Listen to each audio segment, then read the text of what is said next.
नमस्कार दोस्तों, आप सभी का फिर से स्वागत है आपके अपने YouTube चैनल धार्मिक ज्ञान कथा में। दोस्तों, आज हम आपको इस कथा में यह बताएंगे कि जब सत्यभामा को हुआ अपने ही रूप का घमंड।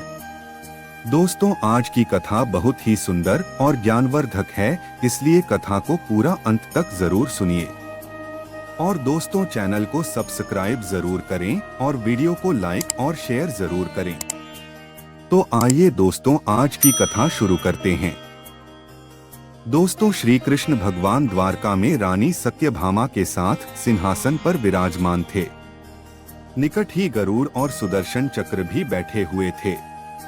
तीनों के चेहरे पर दिव्य तेज झलक रहा था। बातों ही बातों में रानी सत्यभामा ने श्री कृष्ण से पूछा कि हे प्रभु, आपने त्रेतायुग में राम के रूप में अवतार लिया था। सीता आपकी पत्नी थी, क्या वे मुझसे भी ज्यादा सुंदर थीं? दोस्तों, द्वारकाधीश समझ गए कि सत्यभामा को अपने रूप का अभिमान हो गया है। तभी गरुड़ ने कहा कि भगवान, क्या दुनिया में मुझसे भी ज्यादा तेज गति से कोई उड़ सकता है? इधर सुदर्शन चक्र से भी रहा नहीं गया और वे भी कह उठे कि भगवान, मैंने बड़े बड़े युद्धों में आपको विजयश्री दिलवाई है, क्या संसार में मुझसे भी शक्तिशाली कोई है? भगवान मन ही मन मुस्कुरा रहे थे। वे जान रहे थे कि उनके इन तीनों भक्तों को अहंकार हो गया है और इनका अहंकार नष्ट करने का समय आ गया है।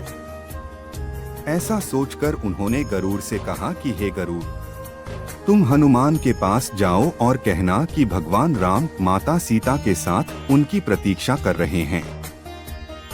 गरुड़ भगवान की आज्ञा लेकर हनुमान को लाने चले गए। इधर श्री कृष्ण ने सत्यभामा से कहा कि देवी, आप सीता के रूप में तैयार हो जाएं, और स्वयं द्वारकाधीश ने राम का रूप धारण कर लिया। मधुसूदन ने सुदर्शन चक्र को आज्ञा देते हुए कहा कि तुम महल के प्रवेश द्वार पर पहरा दो और ध्यान रहे कि मेरी आज्ञा के बिना महल में कोई प्रवेश न करे। भगवान की आज्ञा पाकर चक्र महल के प्रवेश द्वार पर तैनात हो गए। गरुड़ ने हनुमान के पास पहुंचकर कहा कि हे वानर श्रेष्ठ, भगवान राम माता सीता के साथ द्वारका में आपसे मिलने के लिए प्रतीक्षा कर रहे हैं। आप मेरे साथ चलें। मैं आपको अपनी पीठ पर बैठाकर शीघ्र ही वहां ले जाऊंगा। दोस्तों, हनुमान ने विनयपूर्वक गरुड़ से कहा, आप चलिए, मैं आता हूँ। गरुड़ ने सोचा, पता नहीं यह बूढ़ा वानर कब पहुँचेगा। खैर, मैं भगवान के पास चलता हूँ। यह सोचकर गरुड़ शीघ्रता से द्वारका की ओर उड़े। पर यह क्या?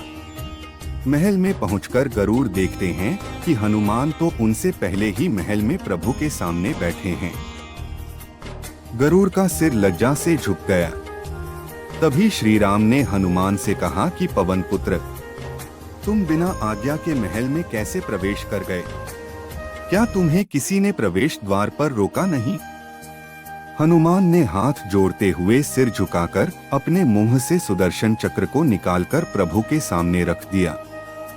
हनुमान ने कहा कि प्रभु, आपसे मिलने से मुझे इस चक्र ने रोका था, इसलिए इसे मुंह में रख मैं आपसे मिलने आ गया। मुझे क्षमा करें। भगवान मन ही मन मुस्कुराने लगे। हनुमान ने हाथ जोड़ते हुए श्री राम से प्रश्न किया, हे प्रभु, आज आपने माता सीता के स्थान पर किस दासी को इतना सम्मान दे दिया कि वह आपके साथ सिंहासन पर विराजमान है? अब रानी सत्यभामा का अहंकार भंग होने की बारी थी। उन्हें सुंदरता का अहंकार था जो पल भर में चूर हो गया था।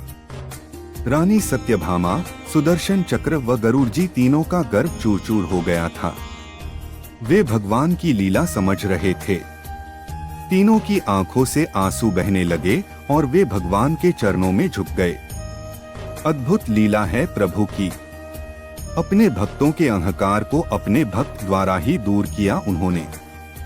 दोस्तों, जीवन में कभी भी अहंकार नहीं करना चाहिए। जरूरी नहीं है कि आज जो आपके पास है वह कल भी होगा।